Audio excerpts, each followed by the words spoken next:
Alright, hey everybody, welcome to the channel. Today I'm going to be making a video on what it takes to get into building with wood or woodworking as cheaply and as minimally as possible. So I'm going to be going over like the minimum amount of tools you really need to get started and like the cheapest tools you really need to get started. So I hope you enjoyed the video. Let's get into it. Thanks for watching. Warning.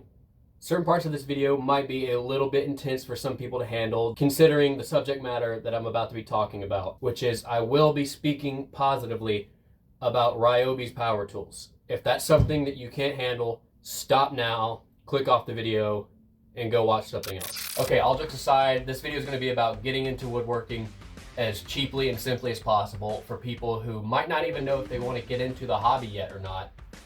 So you can test the waters a little bit before you fully dive into it and spend hundreds and hundreds, even thousands of dollars some people can spend on getting a workshop started, which I did not do. This is geared towards people who want to do this as a hobby, not a business, which is why I use Ryobi power tools, because when it comes to doing DIY at home work, especially if it's just a hobby you enjoy, you really can't get anything better when it comes to price and performance. Like, I've never ever had an issue because I'm not on a job site all day. If I was doing this for a living or working construction, I would not be buying Ryobi, simple as that. Die hard Ryobi defender. But anyway, okay, so let's get into the tools you're gonna need. This is the main focus of the video, is the tools you want to buy to get into woodworking as cheaply as possible. Now the first thing is maybe one of the most important things, is some type of saw. It doesn't have to be an electric circular saw. You could get a hand saw, not exactly like this one. This one's older than I am, I'm pretty sure. But any type of saw you can use to cut through wood. I've seen people build amazing things with hand saws as well. You do not need to go spend the money on one of these. But if you want to, they're not that expensive. You can find them pretty cheaply used on things like Facebook Marketplace. I'll put up a random average price of ones that I've seen personally up here. But yeah, your saw is gonna do almost all of the heavy lifting when it comes to, like, you have to break down a larger piece of wood into smaller workable pieces. A saw is so useful because when you have something like an 8-foot 2x4, you need to cut it up. So that's why I would, these are in no particular order really, but a saw is probably, like, you really can't go without it.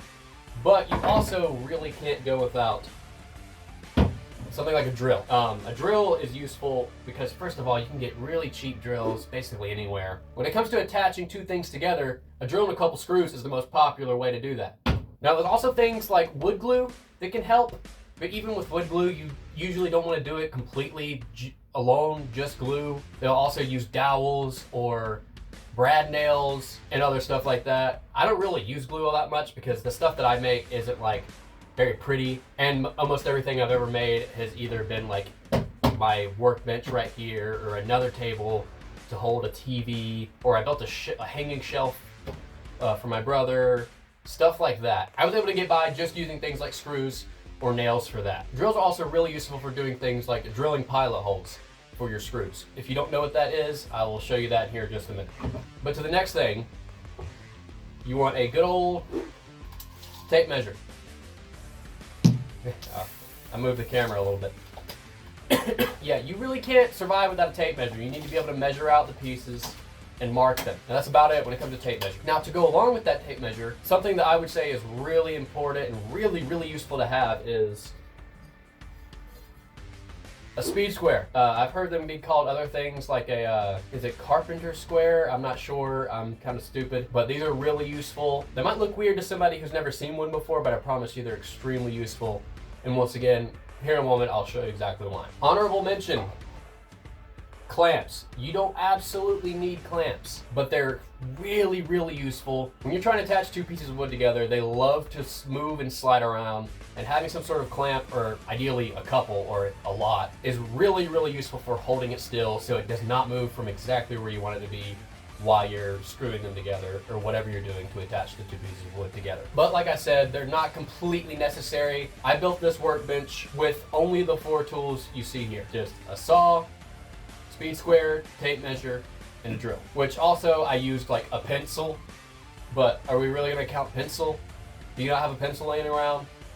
Okay, well, if you don't, go buy a pencil. But anyway, these are the 4 tools I would say are most necessary for you to get into woodworking at just the bare minimum level. If you just want to try out, or if you're just starting, or if you don't have a lot of money to throw at hobbies. Not everybody does. I certainly don't. So now I'm going to build a little something using all of these tools and explain to you exactly why they are so crucial and useful. And maybe even share a couple tips that I've learned as I've been starting out from one beginner to another. If I have any tips, I probably don't. And remember, safety, #1 priority. Okay, so the project I'm doing today, you're gonna need one 8-foot 2x4. Getting an up close look at this thing, you can see it's pretty ugly. Lots of weird spots in the board. There's damage, there's knots everywhere. But hey, that's okay. When you're buying lumber, construction grade lumber from places like Home Depot and Lowe's, if you can find a perfect 2x4, come see me, because I would love to know where you're getting them from. Okay, so let's get started. So the first thing that you're usually going to do is grab your tape measure and start measuring out your wood and start marking some measurements. You might notice when you actually go to measure your 2x4, it's a 3.5 by 1.5. See, when I first noticed this, when I was first starting, that was very upsetting to me. Like, I almost felt cheated out of a 1/2 inch in each way. But yeah, it's true. For those who don't know, basically every single piece of lumber you will get from somewhere like Home Depot is not the exact measurement it's advertised as. It can be very confusing and surprising. If you work up your own plan according to those exact 2x4 measurements, or 2x6 or anything, really, you can go to start putting things together and stuff isn't lining up. So be warned. And by the way, guys, if you want to follow along and cut all these pieces to length beforehand, I will put the measurements up on screen somewhere at some point in time, probably right here. So just pause, look at those, write them down. We're good to go. So to get started, we're going to measure out our first piece of wood, which is 12 inches. As you can see, we get 12 inches right here. So I'm just going to put a little mark right at 12 inches. And this is where your speed square really comes in handy. So what you want to do is put your pencil down on the mark you made and move the speed square there. And once they meet each other, draw a line up and down, just like that. Using a speed square not only helps you draw a perfectly straight line and a perfectly square line, but it can also help you cut straight, and I'll show you that next. What you're going to want to do next is take your circular saw and line this right here, this little notch, about right where your line is. So once you've got that lined up, you want to bring your speed square in, hold it up against the piece of wood with your thumb right here and your other fingers back here, holding it firmly in place. Make sure it's all lined up. And now you can go along the speed square, making sure your saw is traveling straight. And once you're ready, you cut. Now we have our first piece cut. You might notice on the end where we cut, it's pretty rough. There's a lot of splintering, a lot of tear out. Now, typically what you might do to combat this is use some sandpaper or even an electric sander, like an orbital sander or something like that. And while using sandpaper can work great to knock those splinters down, you don't have to use sandpaper. Sometimes it's good enough just getting in there with like a utility knife and carefully shaving it off. It doesn't have to be a utility knife, it could be just a pocket knife, but if you don't have sandpaper laying around, this is an option.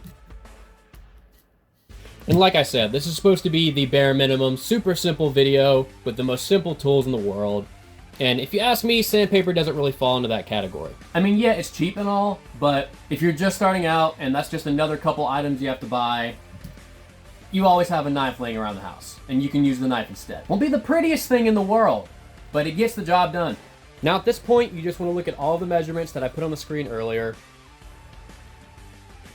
You want to cut each one of those out as I'm doing here.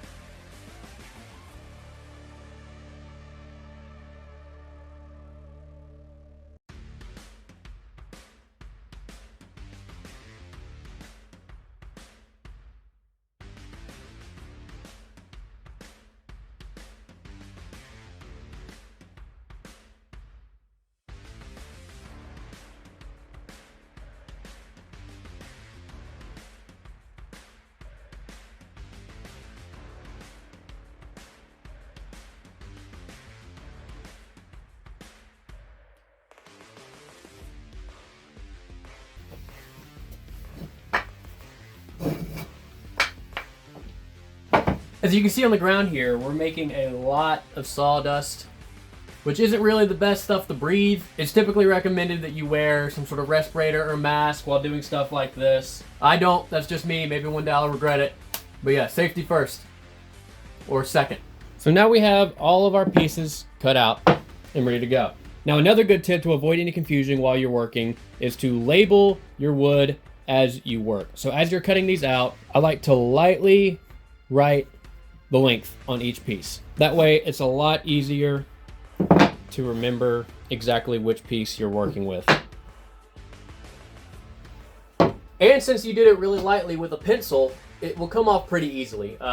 Whether you throw a coat of paint on it, or you can just make sure all the pieces with the writing are facing inward so they can't really be seen. Usually people would sand them off. If you want to go get sandpaper and do that, be my guest, but I'm not in this video. And once you're done cutting out all the pieces you need for this project, you should have exactly 16 foot of 2x4 left, which is a great piece of scrap that you could either reuse in another project or to just have laying around. You never know. 2x4s are one of the most versatile things you can have in a shop. You'd be surprised how many different things you can find to use a 2x4 with. So I'm gonna throw mine down here in my scrap box. Now it's finally time for the last tool of the day to finally get some attention. Now you can't use a drill without drill bits and also screws. Those are things I did not count in the list of tools because I consider those hardware or something like that. But if you don't know, I'll show you what I mean.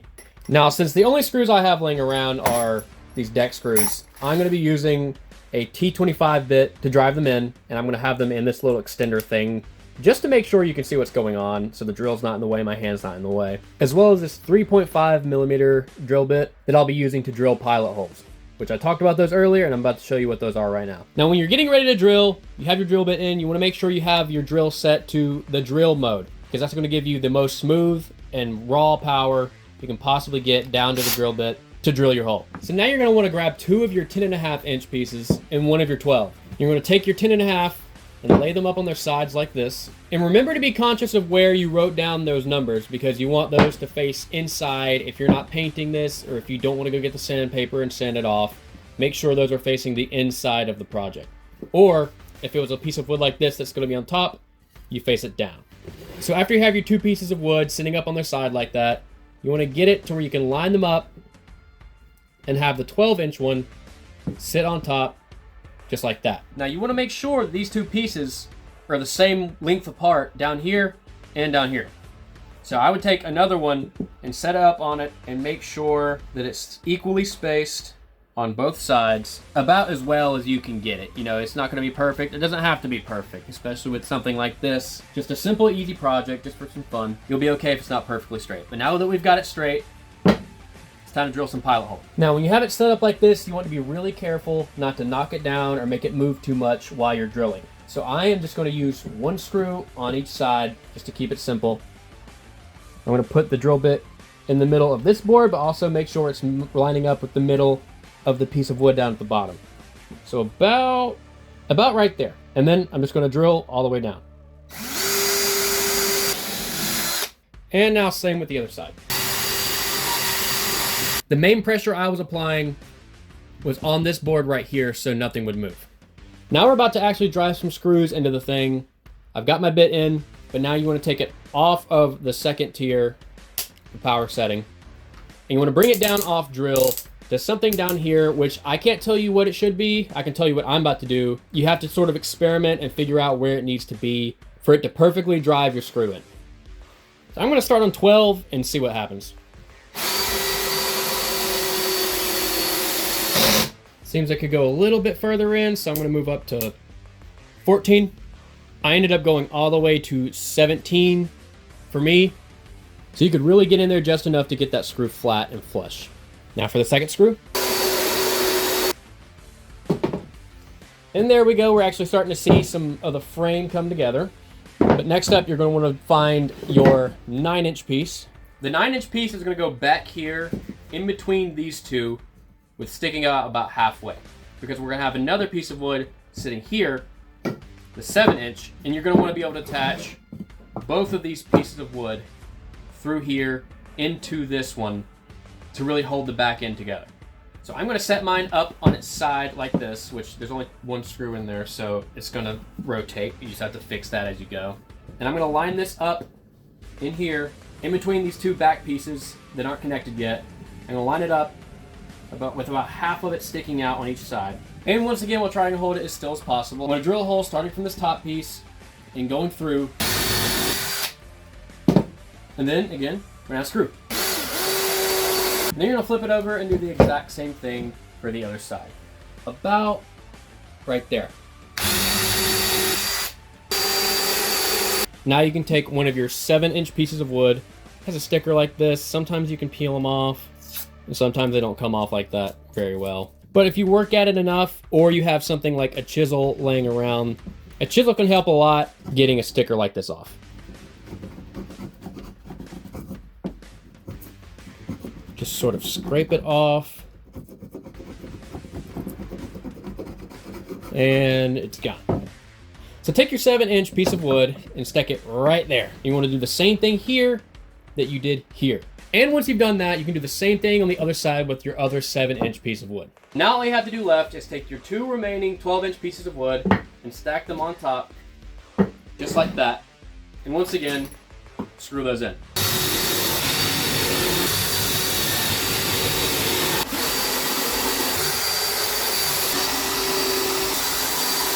And now, at this point, you're done. If you want to be. You can throw a coat of paint on this, or you can stain it, sand it up, whatever you want to do. I'm not going to be doing any of that because I wanted this to be as simple as it possibly could be. And I think this is a really neat little beginner project. You only need those 4 simple tools to use. You only need 1 2x4, and you have some left over. You can teach yourself a lot of the basics by doing this project. It can be useful. I think that's one of my favorite things about building stuff out of wood, is when I actually get to use them. Like this workbench right here. This was the first thing I ever built, because I was like, well, if I'm gonna start building things or doing any sort of work, I'm gonna need a surface to do it on. So I built this workbench with basically only the tools I've shown you in this video. So you can do a lot more than you think. And by the way, this is not a stool of my own design. If you've been on like the woodworking side of the internet, you would definitely know that. This is a design I've seen a million different people do. People post these, even sell the plans. But it just feels like one of those things that nobody really owns it at this point. Or maybe I'm wrong, I hope I'm not. But yeah, anyway, that's the build. Pretty nice. Well, that about does it, guys. Thank you for watching my video. I hope you got something out of it. Hopefully it helped you a little bit. I appreciate you clicking on the video and watching it. And if you did enjoy, maybe hit the like button and subscribe if you feel so inclined. If not, that's all right. But yeah, thank you guys for watching. See you next time. I don't know if you can hear that, but there is a helicopter flying overhead.